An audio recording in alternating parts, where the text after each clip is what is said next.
আমরা আজকে দেখব MySql অনেক সময় ওপেন হয় না, আনএক্সপেক্টেডলি শাটডাউন বলে। তো এই ক্ষেত্রে আমরা অনেক সময় এই সমস্যাটা ফেস করি। তো ফার্স্ট টাইম আমরা জাম্প সফটওয়্যারটা ওপেন করি, অ্যাপাচি প্রথমে স্টার্ট করি, তারপরে MySql দেখেন। ওপেন করার পরে দেখেন এখানে আসছে এরর MySql শাটডাউন আনএক্সপেক্টেডলি। তো এই ক্ষেত্রে কি করতে হবে, আমরা MySqlটাকে স্টপ করে দিতে হবে।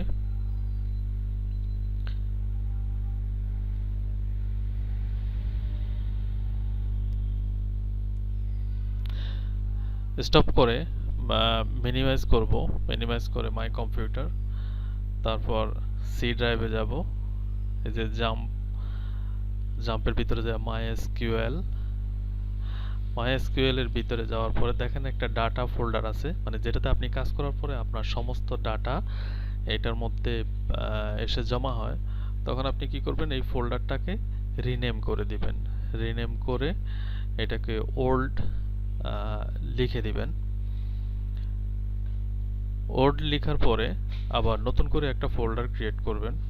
ফোল্ডার ক্রিয়েট করে ওইটাকে ডাটা নাম দিবেন।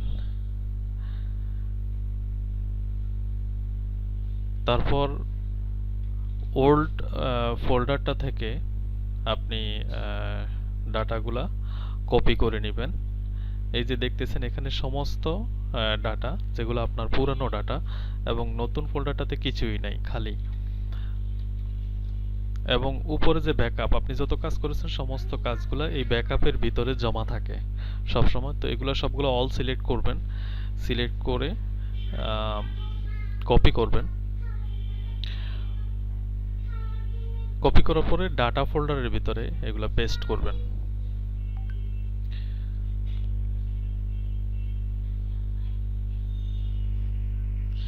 সবগুলো পেস্ট হওয়ার পরে আমরা আবার ফিরে যাব ওল্ড ডাটা যে ফোল্ডারটা আছে, ওল্ড ডাটা ফোল্ডারে আমরা ফিরে যাব। তো সেখানে যে আমরা সেখান থেকে কিছু প্রয়োজনীয় ফাইল নিয়ে আসতে হবে, যেটা না হলে এই যে ডাটা ফোল্ডারে ওই ফাইলগুলো নাই। তো ডাটা ফোল্ডারে যাব, যাওয়ার পর সেখান থেকে আমরা উপরের MySql আর হচ্ছে ওয়ার্ডপ্রেস, এই দুইটা ফাইল কপি করার পরে আমরা আবার ডাটা ফোল্ডারে ফিরে যাব। সেখানে ডাটা ফোল্ডারের ভিতরে এগুলাকে আমরা পেস্ট করব।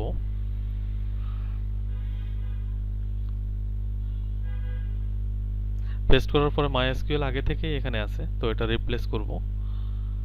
রিপ্লেস করে আমরা আবার ব্যাক গেলাম ডাটা ওল্ড ফোল্ডারে। সেখান থেকে আমরা নিচে একটা, এখানে আমরা দেখতেছি আইবি ডাটা 1, যেটার মেইন ডাটা সাপোর্ট দেয়। আপনি যত কিছু ডাটা তৈরি করেছেন সবকিছু এই ফাইলটাই মেইন। তো এটা ডাটা ফোল্ডারের ভিতরে আমরা এনে পেস্ট করে দিব। যেহেতু আগের আছে আমরা রিপ্লেস করে দিব, আগেরটার উপরে এটা রিপ্লেস করব।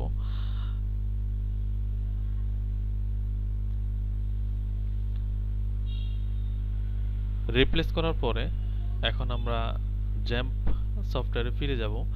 তো স্টার্ট ক্লিক করব। আপনারা দেখতেছেন যে আগে যে লেখাটা আসতো আনএক্সপেক্টেডলি শাটডাউন, সেটা আর এখন হয় না। তারপর অ্যাডমিন ক্লিক করলাম, দেখেন আমাদের প্রবলেম সলভ হয়ে গেছে। এখন আমরা আমাদের সমস্ত ডাটা আমরা দেখতে পারবো।